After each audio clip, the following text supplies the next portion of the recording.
Olá, a gente está de volta com Interseção, o programa semanal de política internacional do Estadão. O tema hoje é Rússia e as Olimpíadas de Sochi, o risco de extremismo islâmico durante a realização das Olimpíadas.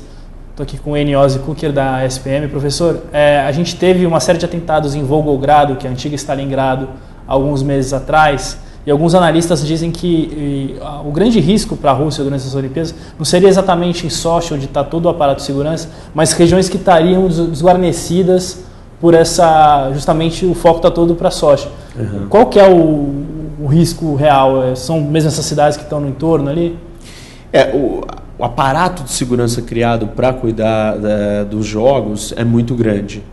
Você tem 40 mil policiais, são números bastante substanciais, maiores do que outros eventos desse porte, quase que o dobro.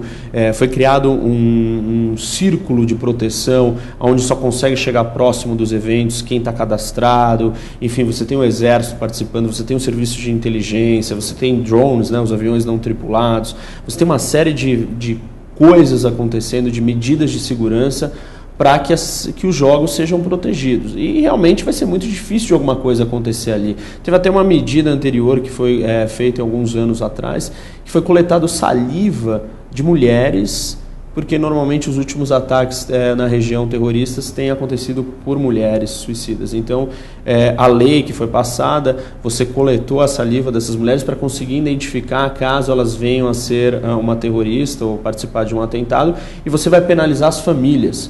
Então, enfim, tem um monte de coisas que os russos estão preocupados para garantir. E, exatamente por ser tão difícil você atacar essa região, a cidade ou os jogos, é que você vai deixar vulnerável outras partes do país, inclusive Moscou ou outras grandes cidades, e você vai chamar muita atenção, porque a mídia toda do mundo vai estar focada no evento. O evento tem a visibilidade, qualquer coisa, por menor que seja, que as vítimas sejam mínimas ou que de repente ninguém morra, mas qualquer ação terrorista nesse momento, em qualquer lugar da Rússia, vai causar muito barulho.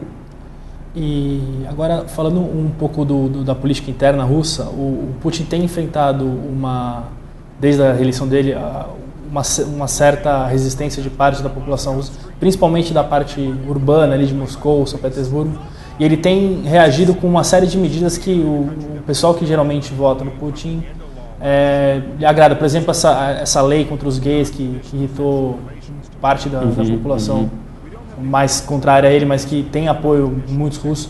Como o senhor vê esse Putin voltado para o público interno dele, ali, como que ele tenta se afirmar?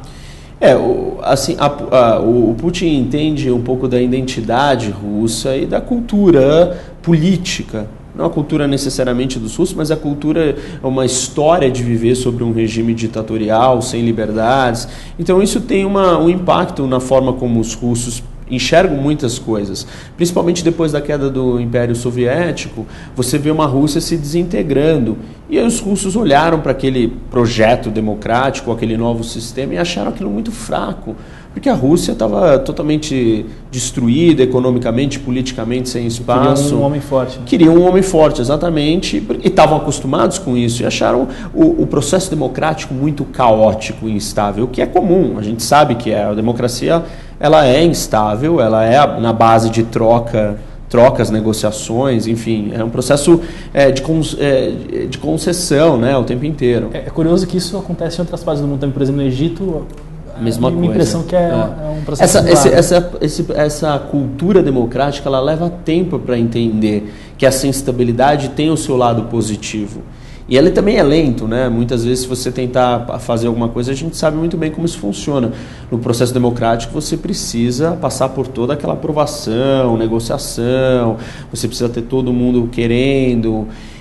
E numa ditadura você impõe, vai lá, está feito e acabou. Então os russos têm algumas raízes ligadas a essa visão de mundo e o Putin explora isso.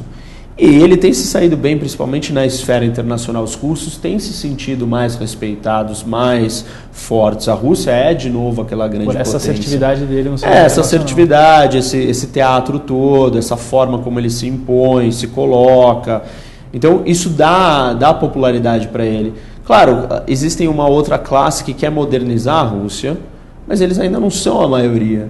A maioria da população ainda está presa à mesma visão, sem acesso a muita informação, sem educação. Você tem a mídia muito controlada dentro da Rússia. Então você tem muitos mecanismos ainda que ele joga com isso a seu favor. E vai continuar jogando provavelmente.